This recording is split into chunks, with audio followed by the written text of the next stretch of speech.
वालेकुम एवरीवन। उम्मीद है आप सब ठीक होंगे। काफ़ी अरसे से एमनेस्टी से रिलेटेड खबरें जो थी वो गर्दिश कर रही थी। उसके ऊपर अल्टीमेटली एक जो है वो पिटीशन साइन की गई, जिसके बाद उसके ऊपर 1,03,000 से ज़्यादा लोगों ने साइन किया। जिसके बाद लकीली वो जो आपने टाइम पीरियड से पहले 1 लाख, आपको पता है कि कोई भी पिटीशन जिसके ऊपर पार्लियामान में बहस होनी होती है उसके ऊपर 1 लाख सिग्नेचर्स जो हैं वो ज़रूरी होते हैं। तो इसी तरीके से जब ये एमनेस्टी से रिलेटेड पिटीशन शुरू की गई तो उसके बाद अपने टाइम पीरियड से पहले ही 1 लाख से ज़्यादा लोगों ने इसको साइन किया। और अब गुड न्यूज़ ये है कि मंडे को इसके ऊपर जो है वो 19 जुलाई 2021 को इसके ऊपर डिबेट होने जा रही है पार्लियामेंट के ऊपर। पार्लियामेंट के अंदर इसके ऊपर मुकम्मल तौर पर बहस की जाएगी। पिटीशन में बेसिकली कहा क्या गया है, पिटीशन के अंदर ये बात की गई थी कि जितने भी लोग अनडॉक्यूमेंटेड हैं यूके के अंदर, उन लोगों को जो है वो एमनेस्टी ग्रांट की जाए 5 ईयर्स की, ताकि वो यहाँ पर सेटल हो सकें और टैक्स पे कर सकें। उसका फायदा क्या होगा कि जो जो लोग जो छुप के बेचारे, जो एक वल्नरेबल किस्म की कंडीशन में लोग जो है वो सफर कर रहे हैं, फाइनेंशियली उनको किसी किस्म की सपोर्ट नहीं है। उसके बाद आपको पता है कि जो कोविड के टाइम पीरियड के ऊपर आपको पता है कि वैसे भी फाइनेंशियली हर बंदे की कंडीशन वो नहीं है जो कि कोविड से पहले थी। तो इसलिए इस एमनेस्टी को लॉन्च किया गया और अल्टीमेटली लोगों ने 1 लाख से ज्यादा लोगों ने इसको वेरी क्विकली जो है वो साइन किया।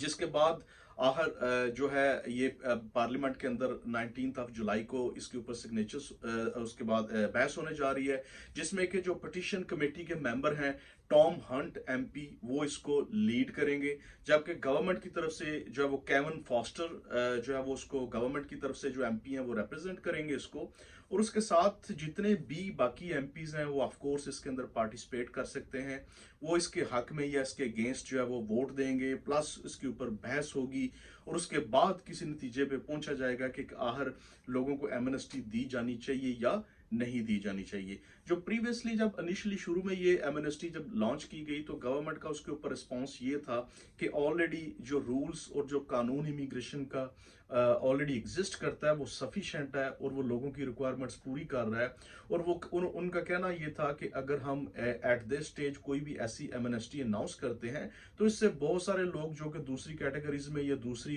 तरीकेकार से जो अपना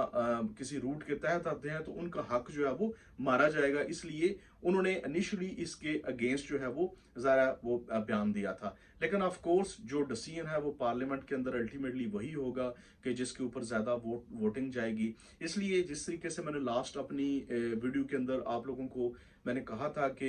एमनेस्टी की जो पिटीशन है वो साइन होने के बाद जब डिबेट में जाएगी तो इस टाइम पीरियड के दौरान अब आप लोगों की ये जिम्मेदारी है कि जहां पर आपने इतनी ज़्यादा मेहनत की उसको ऑन टाइम जो है वो साइन किया और उसको इस हद तक आप सक्सेसफुली उसको पार्लियामेंट तक अपनी आवाज़ को ले जाने में कामयाब हुए। मैं अप्रिशिएट करता हूँ तमाम लोगों को जिन्होंने इसके ऊपर मेहनत की और अपना टाइम स्पेयर करके ये पिटीशन जो है वो साइन की और उनकी आवाज़, उनकी इस मेहनत जो है वो रायगा नहीं गई और उनकी आवाज़ जो है वो पार्लियामेंट तक पहुंच रही है। और मंडे वाले दिन इस चीज़ के ऊपर बाकायदा बहस होगी कि क्या जितने भी अनडॉक्यूमेंटेड लोग हैं यूके के अंदर, क्या उन लोगों को जो है यहाँ पर वो एमनेस्टी दी जानी चाहिए या नहीं दी जानी चाहिए। तो अब इसके ऊपर आ चुके, जैसा आपको पता है कि फ्राइडे है तो सैटरडे और संडे सिर्फ 2 दिन बचे हैं। तो मैं आप लोगों को रिकमेंड करूंगा कि अगर आप अपने एमपीज के साथ अभी तक राब्ता नहीं कर पाए तो एटलीस्ट उनको ईमेल्स जरूर करें, ताकि उनको ये चीज़ बावर कराएं कि आप अल्टीमेटली क्या चाहते हैं और आप उनको ये रिक्वेस्ट करें कि ये जितने भी इमिग्रेंट्स हैं उनको सपोर्ट किया जाए। अगर आप उनके एरिया में रहते हैं, अगर वो आपके लोकल एमपी हैं तो आप उनको बताएं विद एड्रेस, उनको आप ईमेल जरूर भेजें और उनको बताएं कि ये कंसर्न है आपके और आपने अगर उनको कभी सपोर्ट किया पास्ट में, या आप उनको ये भी बावर कराएं कि भी इस तरीके से हम ये सफ़र कर रहे हैं, ये हमारी जो फाइनेंशियली सफरिंग है इसको किस तरीके से जो है वो आप उसके ऊपर पार्लियामान के अंदर आप आवाज़ उठा सकते हैं। तो उम्मीद करते हैं कि ये जितनी भी बहस हो, अल्टीमेटली जितनी लोगों ने मेहनत की है, जिस तरीके से लोग, आपको पता है कि यहाँ पर सफ़र कर रहे हैं, कोरोना के बाद हालात इस तरीके के हैं कि जितने जो जॉब्स हैं वो बहुत कम रह रही हैं यूके के अंदर, और उसके बाद जो फाइनेंशियली जो इमिग्रेंट्स हैं उन बेचारों को तो ऑलरेडी काम करने की परमिशन नहीं होती, तो वो इससे ज़्यादा सफ़र कर रहे हैं, चूँकि यूजुअली जितनी भी जॉब्स वो करते थे वो उस तरीके से अवेलेबल नहीं है। तो वो जो सफरिंग है वो अल्टीमेटली तभी ख़त्म हो सकती है कि अगर उनको ये जो एमएनएसटी है किसी तरीके से ग्रांट हो जाए, और उसका फ़ायदा क्या होगा अल्टीमेटली कि अगर उनको कोई वीज़ा मिल सकता है, मिल जाता है, तो वो ढंग का अपना काम ढूंढ सकते हैं, अपना बिजनेस कर सकते हैं, और वो एक बेटर लाइफ गुजार सकते हैं। मेरा ख्याल है एमपीज़ को इसके ऊपर सोचना चाहिए, और ये बहुत बड़ी सक्सेस होगी कि अगर पार्लियामेंट के अंदर जो है ये सक्सेसफुली अगर वोट इसके हक में दे दिया जाएगा, तो एक यकदम एक जो है वो एक यूके के अंदर जो इमिग्रेंट्स हैं उनकी तकदीर टोटली तौर पर बदल जाएगी। जिस तरीके के प्रीवियसली एमएनएसटीज के अंदर आपने देखा है कि लोगों को इस तरीके से एमएनएसटी दी गई तो उनकी लाइफ टोटली तौर पर चेंज हो गई थी, और उससे उनका फायदा ये हुआ था कि उन्होंने उनकी जो नॉर्मल लाइफ है वो यूके के अंदर स्टार्ट हो गई थी। ऑफ कोर्स जितने भी इलीगल इमिग्रेंट्स हैं, अगर वो इतने अरसे से सफ़र कर रहे हैं यूके के अंदर, और स्पेशली कोविड के बाद एक खास किस्म का एक डिप्रेशन पाया जाता है लोगों के अंदर, तो मेरा ख्याल है कि यूके की गवर्नमेंट को इस चीज़ के बारे में ज़रूर सोचना चाहिए। और स्पेशली हम हमेशा ऑलवेज अपने जो इमिग्रेंट्स हैं यूके के अंदर तमाम, उनके लिए हमेशा आवाज़ उठाते हैं कि उनको जो ये किसी ना किसी एमनेस्टीज के तहत जो है ये लाजमी इनको सेटल करना चाहिए। उसकी रीज़न ये है कि इतने अरसे से अगर कोई बंदा यहाँ पर यूके में रह रहा है, और अगर उसको किसी भी क्रिमिनल एक्टिविटीज़ या क्रिमिनल कन्विक्शन नहीं है, तो मेरा ख्याल है कि उसको जो है वो अगर एमनेस्टी दी जाती है तो अल्टीमेटली उन इमिग्रेंट्स का तो भला होगा ही होगा, लेकिन इसके साथ मैं समझता हूँ कि यूके गवर्नमेंट की इकोनॉमी को भी इसके ऊपर बूम मिलेगा। उसकी रीज़न है कि जो लोग छुप के काम करते हैं, ऑफ कोर्स वो कभी भी टैक्स नहीं पे करते, और वो उस तरीके से काम भी नहीं कर सकते, और अपना जो इनपुट है वो फुली वो नहीं दे सकते। लेकिन अगर आप उनको एमनेस्टी के तहत उनको सेटल कर देते हैं, उनको वीज़ास ग्रांट कर दिए जाते हैं, तो ऑफ कोर्स वो पहले से बढ़कर मेहनत करेंगे। और वैसे भी अगर देखा जाए तो आपको पता है कि जितने भी फॉरेनर्स हैं उनका यूके की इकोनॉमी के अंदर बड़ा मेन हिस्सा है। और आप जितना भी अगर आप जॉब्स देख लें तो जॉब्स के अंदर आपको मेजोरिटी ऑफ द फॉरेनर्स हैं वो आपको नजर आते हैं, वो ज्यादा मेहनत करते हैं, उनकी बड़ी कंट्रीब्यूशन है इस सोसाइटी में, स्पेशली फाइनेंशियली तौर पर। तो मैं समझता हूँ कि ये गवर्नमेंट को ये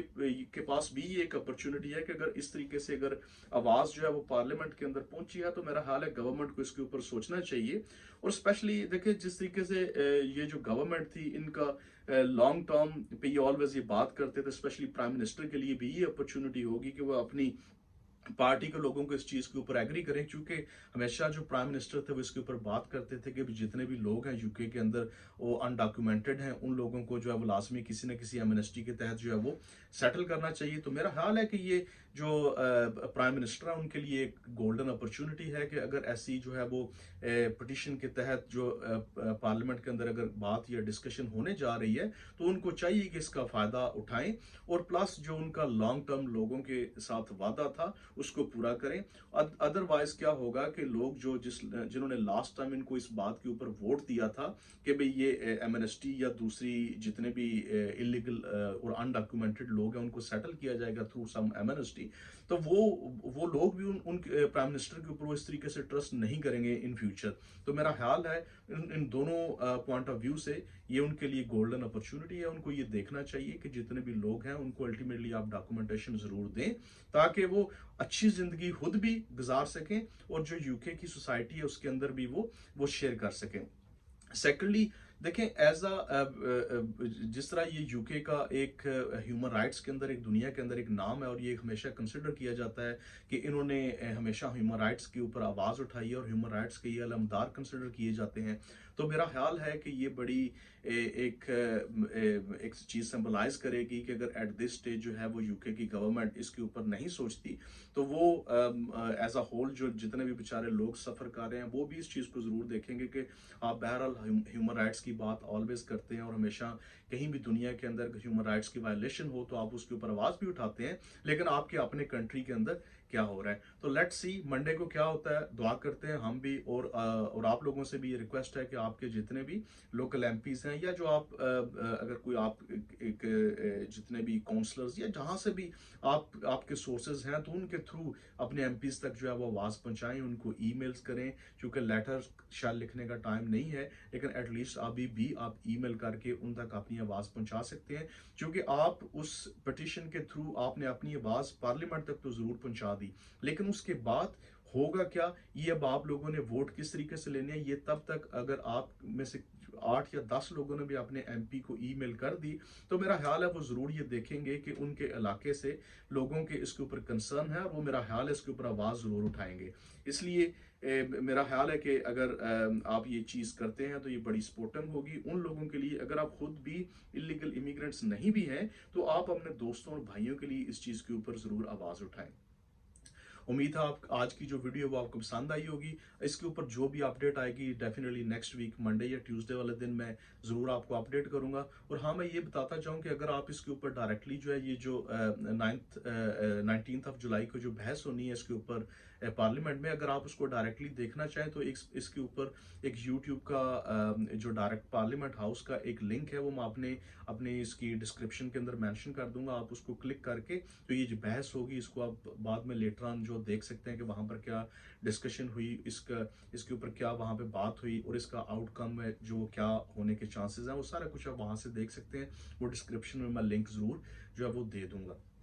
अगर आप चाहते हैं कि जिस तरीके से भी यूके के अंदर जो कानून में बदलती हुई तब्दीलियां हैं, और उसके अलावा जो भी न्यू अपडेट्स आती हैं, अगर आप चाहते हैं कि आपको ऑलवेज ऑन टाइम जो है वो सुनने और देखने को मिले, तो अपने इस चैनल को ज़रूर सब्सक्राइब कीजिएगा, और इसके साथ एक बेल आइकॉन है उसको भी ज़रूर आप प्रेस कीजिएगा। उसका फ़ायदा आपको ये होगा कि कोई भी किसी किस्म की कोई जो अपडेट आती है वो आप सबसे पहले उसको देख सकेंगे, और आप उससे ऑलवेज अवेयर होंगे। उससे आपका फ़ायदा हो सकता है, आपके दोस्तों का फ़ायदा हो सकता है। तब तक मुझे अपनी जो है वो दुआओं में याद रखिएगा, और लेट्स सी ऑन मंडे को क्या होता है। तो डेफिनेटली मैं ट्यूसडे या वेंसडे को एक वीडियो बनाकर इसके ऊपर ज़रूर अपडेट करूंगा। ये चैनल देखते रहिएगा और अपनी दुआओं में मुझे याद रखिएगा। अल्लाह हाफिज़।